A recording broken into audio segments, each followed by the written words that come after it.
जो दिखाई पड़ता है, हम तो आँख वाले हैं, तो वो पुद्गल का बना है, तो उस क्षेत्र को हम अस्वीकार कर देते हैं। उसकी अस्वीकृति में अपनी अस्वीकृति हो गई, सुख की अस्वीकृति हो गई। तो जीव को क्या करें, ज्ञान होता हुआ दिखाई देता है तो अपने आप को ज्ञान मान लेते हैं। हम ज्ञान मानने से वो आकार तो ख्याल में नहीं आता है, वस्तु आकार रूप होती है, आकार को हम नकार देते हैं, सारा जगत आत्मा निराकार बोलता है, और हमने भी ज्ञान कहा तो आत्मा को निराकार कर दिया, कह के भी अस्तिकाय कह के भी उसको निराकार कर दिया, तो वस्तु को खो दिया हमने। कहते हैं सुख का कोई आकार थोड़ी होता है, तर्क देगा अगले, ज्ञान का कोई आकार थोड़ी होता है, तो वस्तु का आकार होता है, सुख तो उसका परिणाम मात्र है, आकार को नकारते हैं। देखो सुख का आकार बताओ क्या होता है, ज्ञान का आकार बताओ क्या होता है, वो पर्याय से ही वस्तु को देख रहा है, विस्तार से नहीं देख रहा है। ध्यान में भी श्वास को देखो, सुख दुख को देखो, तो वो आकार नहीं है, वस्तु नहीं है, वस्तु के बिना किसका आश्रय होगा, वस्तु तो मूल वस्तु आधार है, वस्तु ही नहीं है तो परिणाम कहाँ है, परिणाम कोई आकाश में थोड़ी रहता है, हवा में थोड़ी रहता है, परिणाम तो वस्तु में होता है, और वस्तु को हम आकार से प्राप्त होती है, तो आकार को हम नकार रहे हैं, ज्ञान को मुख्य कर रहे, कोई सुख को भी मुख्य कर ले, तो आनंदम आनंदम आनंदम आनंदम बोल रहा है, ध्यान वाले आनंदम आनंदम आनंदम बोल रहे हैं, और अस्त तो निराकार होती है, आत्मा तो निराकार होता है, तो वो आनंद कहाँ रहता है बिना आकार के, आनंद तो आकार परिमित है, वो उसका कोई निश्चित क्षेत्र है जहाँ आनंद होता है, वो शरीर है जहाँ आनंद होता है, और शरीर तो पुद्गल का मान लिया गया। कुल मिलाकर के खूब शास्त्र पढ़ रहे हैं, खूब कोई ध्यान का अभ्यास भी कर रहा है, करा रहा है, ज्ञान वाले ध्यान वाले दोनों ही मोक्ष मार्ग से दूर रहते हैं। जो आज बहु समाज जनमानस, कोई ज्ञान कर रहा है, कोई ध्यान कर रहा है, ध्यान थोड़े कर रहे हैं, ज्ञान ज्यादा कर रहे हैं, पर दोनों ही, ज्ञान वाले भी और ध्यान वाले भी, दोनों ही मोक्ष मार्ग से अति दूर वर्तते हैं, उससे रहित रहते हैं। हम भी ध्यान वाले ही हैं, ध्यान वाले हैं, यदि हम शरीर को उड़ा दें, आकार को उड़ा दें, तो हम भी फिर नाम के ध्यान वाले होंगे। हमारा तो आधार ही शरीर है, शरीर का एहसास है, शरीर में अपनापन है, शरीर को सुख का स्थान है मानते हैं, शरीर को सुख में ही मानते हैं, और अपने को आकार रूप मानते हैं, निराकार नहीं मानते हैं, और उसको शरीर रूप ही देख रहे हैं, क्योंकि हमें शरीर रूप ही उपलब्ध हो रहा है, अपना रूप। ये सब जनमानस से अत्यंत विपरीत बात है जो हम कर रहे हैं, ज्ञान वालों से भी अलग और ध्यान वालों से भी अलग। कोई श्वास का ध्यान करने की, कोई संवेदना का ध्यान करने की नहीं, यही इतना ही चलता है बस। कोई फिर नाचो गाओ, फिर आराम से लेट जाओ, तो वो परिणामों में जो अंतर आता है, खिंचाव हुआ, फिर आराम आया, थोड़ी देर शांति मिली, उसके बाद क्या, फिर लौकिक जीवन जैसा चलता है, चल पड़ता है। वो आराम कहाँ आया, वो शरीर में आया, और शरीर तो मैं नहीं हूँ, तो फिर वस्तु को नकार दिया, आत्मा कह के हमने वस्तु को नकार दिया। आत्मा में होता है सुख, और वो शरीर में नहीं होता, जबकि हमको परिचय शरीर का है, शरीराकार होने से हमको शरीर का परिचय, आत्मा को तो हमने देखा नहीं, शरीर का तो अनुभव होता है हमारे को, तो शरीर को नकार दिया और ज्ञान को स्वीकार कर लिया, या क्रिया को स्वीकार कर लिया, पर्याय को, परिणाम को स्वीकार कर लिया। नहीं, ज्ञान को, चलो ज्ञान को भी नकार दिया, कोई नकार भी दे तो भी केवल परिणाम मात्र को, ज्ञान के अलावा क्या, श्वास है, धड़कन है, फड़कन है, वेदना है, आराम है, बस इसको पकड़ लो, तो वो दूसरा जो आकार को तो निराकार का और शरीर को तो अपना मत मानो। तो पर्याय जो सुख है, संवेदन है, वो बिना आकार के काम मिलेगा। वो आधार को छोड़कर आधे को पकड़ना, तो बिना आधार के आधे कहाँ प्रकट होगा, कहाँ रहेगा वो। तो आधे को है तो सही, लेकिन वो टिकता नहीं है। सुख तो अनुभव में आया, मान लो ध्यान करते रिलैक्स हुआ, सुख तो लगा, पर वो टिकेगा नहीं। टिकने के लिए टिकी हुई वस्तु को ग्रहण करना पड़ेगा। तो ग्रहण भी किया लेकिन उसको स्वीकार नहीं किया। हृदय की धड़कन हृदय में होती है, हृदय स्थान पर होती है। श्वास की धड़कन के श्वास भी नासिका के भाग में, गर्दन के भाग में, पेट के भाग में होती है। तो हम क्षेत्र में आकर भी क्षेत्र को अस्वीकार कर रहे हैं। क्षेत्र कोई वस्तु नहीं, नित्य कोई वस्तु नहीं, शरीर कोई वस्तु नहीं। तो फिर ये श्वास और धड़कन फड़कन जिसको ध्यान के रूप में लिया जाता है, संवेदना को लिया जाता है, वो उसका आधार तो नहीं है। आधार के बगैर आप उसको कुछ समय के लिए तो कर लो भले से, क्या कर मरता क्या न करता, तो चलो यही मार्ग अपना लेते। लेकिन थोड़े समय बाद ही हम वही काम करने लगते हैं जो करते आए हैं। ज्ञान और मनोरंजन का बल का प्रयोग करने लगते हैं, बाहर खड़े रहते, संसारी के संसारी रह जाते, क्योंकि आधार गायब है। ध्यान भी कर रहे, ज्ञान भी कर रहे, दोनों काम कर रहे। हम तो सब स्वाध्याय भी करते हैं, ध्यान भी करते हैं, दोनों ही करते हैं, पर तुम्हारे पास आधार नहीं है जिससे वो सुख खड़ा होगा, जिसका आलम्बन लेने से सुख व्यक्त होगा, जिसकी स्वीकृति में सुख होता है। शरीर की स्वीकृति, इस शरीर में आत्मपना होना, और सबसे ज्यादा दिक्कत है कि शरीर में अनात्मपना कराया जाता है, और ज्ञान में आत्मपना कराया जाता है। ज्ञान में अनात्मपना करने से सुख होता है।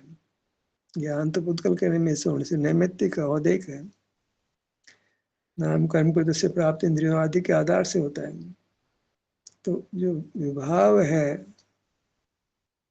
प्रभाव है, उसको स्वीकार करते हैं, और क्षण मात्र को कोई धड़कन फड़कन पे आकर के, श्वास पे आकर के, संवेदना पे आकर जो शांति प्रकट होती है, वो शांति टिकती नहीं है, होकर चली जाती है थोड़े समय के लिए। तो वो थोड़े समय की शांति से मार्ग नहीं बनता है, क्योंकि उसका आधार नहीं है। शांति तो हुई, लेकिन आधार की अस्वीकृति है, शरीर की और क्षेत्र की अस्वीकृति है, आकार की अस्वीकृति है। तो वहाँ वस्तु बिना आकार के उपलब्ध नहीं होती है। हम तो कह रहे हैं जिस वस्तु के प्रदेश नहीं जाने जाते, आकार नहीं जाना जाता, वो अवस्तु है। तो कहते हैं सुख का आकार बताओ, ज्ञान का आकार बताओ, कैसे? सुख तो है, ज्ञान तो आकार तो नहीं है। तो तुम्हारा एक कहना है कि हर जिस वस्तु का आकार नहीं होता वो अवस्तु है, गलत है, हमको नकार देगा वो। कहते हैं बिना अवस्था, बिना जिसके प्रदेश में आकार नहीं है तो अवस्तु है। तो सुख का आकार नहीं, ज्ञान का आकार नहीं, बल का आकार नहीं, कार्य तो हो रहा है, विचार हो रहा है, तो कहाँ आकार है? तो आकार तो कोई कल्पना है, वो कहता है आकार जैसी कोई चीज नहीं है। चीज तो ज्ञान है, बल है, ये है, विचार है, स्मृति है, दुख है, सुख है, राग है, द्वेष है, ये तो है। पर शरीर है कोई नाम की, कोई एक इंडिविजुअल वस्तु है। शरीर पुद्गलों का पिंड है, ये तो मान रहे हैं, लेकिन जीव शरीर है ये तो नहीं मान सकते। और जीव का आकार होता है तो नहीं मान सकते। भले आगम कह रहा है कि जीव अस्तिका है, बहुप्रदेशी है, पर मुख्य नहीं है, उसमें दम नहीं है बात में। क्योंकि हमको अनुभव है वो ज्ञान का है, बल का है। बहुप्रदेशी पने का तो अनुभव नहीं होता है, ऐसे बोलता है वो। अमूर्त का अनुभव कैसे होगा? बहुप्रदेशी अमूर्त का अनुभव कैसे होगा? तो भाई सुख का कुछ क्षेत्र पकड़ोगे तो अनुभव होगा, क्षेत्र का पकड़, क्षेत्र भी ग्रहण होगा। सुख का क्षेत्र है, वहां से मस्तक तक यहाँ सुख होता है, और इसको हम शरीर रूप से पहचानते हैं। शरीर में सुख होता है, शरीर में दुख होता है। तो वही तुम्हारा आधार है, शरीर ही आधार है। शरीरम आसाध्यम सुख साधनम, शरीर सुख का आदि मध्य अंतिम साधन है। उस शरीर को आप अस्वीकार करते हो, आकार को अस्वीकार करते हो, तो फिर कहाँ परिणाम, किसका आश्रय करके परिणाम होगा? आश्रय है वो आकार रूप वस्तु का ही होता है। पर्याय आश्रय नहीं देती है, अवस्था आश्रय नहीं देती है। हम ही ध्रुव ध्रुव की बात करते हैं, तो ध्रुव क्या है, ध्रुव ही पता नहीं है। ध्रुव शब्द को पकड़ रहे हैं और ध्रुव का वाच्य मालूम नहीं है। ये शरीर तो ध्रुव है, नहीं शरीर तो जल जाता है, लेके नहीं जाओगे। तो एक शरीर लेकर आए थे, एक शरीर लेकर जाओगे, इसका परिचय नहीं है। तो परिचय के बिना तो, आधार के परिचय के बिना काम नहीं हो सकता। आधार तो हर सूरत में चाहिए, आधार के बिना वस्तु कहाँ खड़ी होगी। आधार बलवान है, आकार बलवान है, आकार तो शरीर आकार है। तो शरीर आकार को हमको मुख्य करना पड़ेगा। शरीर आकार को शरीर ही कहेंगे, और क्या कहेंगे। लकड़ी के आकार घोड़ा बनाया, उसको घोड़ा ही कहते हैं, भले लकड़ी का घोड़ा कर दो, घोड़ा तो कहना ही पड़ता है। चांदी का बनाओ, आकार से तो कथन, आकार से तो भगवान को मानते हैं कि भगवान है। आकार उड़ाते तो भगवान कहाँ से, प्रतिमा भी कहाँ से बनेगी। आकार की अस्वीकृति में सब अस्वीकार हो जाता है। हम तो ठीक है, आकार को अंगोपांग रूप नहीं मान रहे सिद्ध अवस्था में, पर आकार तो मान रहे ना, आकृति को नहीं मान रहे, पर्टिकुलर आकृति को नहीं मान रहे। अगर आकृति तो है ही, वो तीन लोक प्रमाण है, तो वो भी आकृति तो है ही, फिर भी आकृति को नहीं देखते, आकार में रहते हैं, काय में स्थित होते हैं, काय की आकृति को मुख्य नहीं करते। आकृति को मुख्य करते फिर वो पर्याय खड़ी हुई, चित्र गायब हो गया। व्यंजन पर्याय का भी विशेष ग्रहण करते हो तो पर्याय में चला जाता है, तो उसके आश्रय से मार्ग नहीं बनता है। हमें एक सामान्य आकार को ग्रहण करना है, आकृति को छोड़ देना है और आकार को ग्रहण जरूर करना है, इसके बिना बात नहीं बनेगी।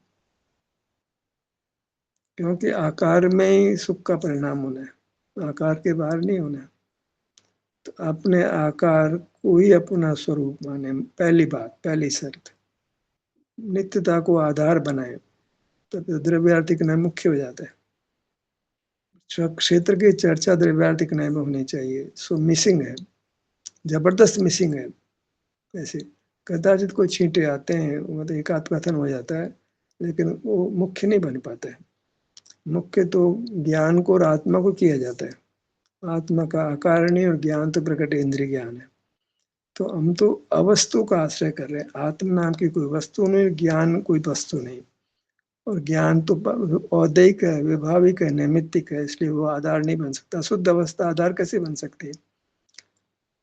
तो कुल मिला के ये रहता है कि भाई बहुत ही न के बराबर जीव राशि इस मार्ग को स्वीकार करेगी, और जो स्वीकार कर रही है वो वंद्य हो गई, वो पूज्य हो गई, वो नमन करने योग्य हो गई, वो भविष्य की परमात्मा हो गई। इसलिए मैं जो भी इस सत्र में शामिल होता है, ध्यान करता है और कराता है, मैं उसको बहुत आदर के भाव से देखता हूँ, और उसमें कोई जरा कमी हो, बुराई हो, तो एकदम उसको बिल्कुल ख्याल में नहीं लेता हूँ। मैं हाथ ही जोड़ता हूँ, प्रणाम ही करता हूँ, और को गाली भी देते मैं उसको स्वीकार करता हूँ, हंसता हूँ मैं। मेरे को मेरी निंदा करे लेकिन इस मार्ग को स्वीकार करता है, मुझे निंदा स्वीकार है, वो व्यक्ति अस्वीकार नहीं है। जो इस मार्ग को सुन रहा है, समझ रहा है, उसका प्रयास कर रहा है, मैं उसको नमन करता हूँ, हृदय से नमन करता हूँ। वो हजार बुराई करे, मेरे को मारे पीटे, तो मुझे स्वीकार है। वो व्यक्ति स्वीकार नहीं है, वो है भगवान समान हो गया है, भगवान होगा वो। तो मैं आप सब लोगों से नम्र निवेदन करता हूँ, मतलब आदर पूर्वक निवेदन करता हूँ, इन सत्र के लोगों के प्रति आप आदर दीजिए, उनको रिजेक्ट मत करिए, उनकी निंदा मत करिए, उनको सम्मान दीजिए, उनको भगवान की तरह देखिए, क्योंकि बहुत विरल राशियों में से हम हैं। तो हम ही जो है मोक्ष मार्ग के प्रणेता दिगंबर मुनि के रूप में, वो जो कुछ होगा वो, मतलब जो भी मोक्ष मार्ग का रूप बनेगा, हम लोगों से बनेगा, मोक्ष हम लोगों से बनेगा, धर्म हम लोगों से टिकेगा, धर्म हम लोगों से प्रवर्तमान होगा, इसके विरुद्ध लोगों से नहीं होगा।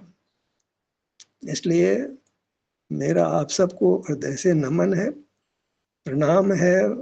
24 घंटे, 1 मिनट नहीं, 24 घंटे में प्रणाम करता हूँ सबको। कोई मुझे प्रणाम करता है तो मैं वहाँ महाप्रणाम करता हूँ। मेरे हृदय की बात है, मन की बात है। इतनी बात करके मैं समाप्त करता हूँ।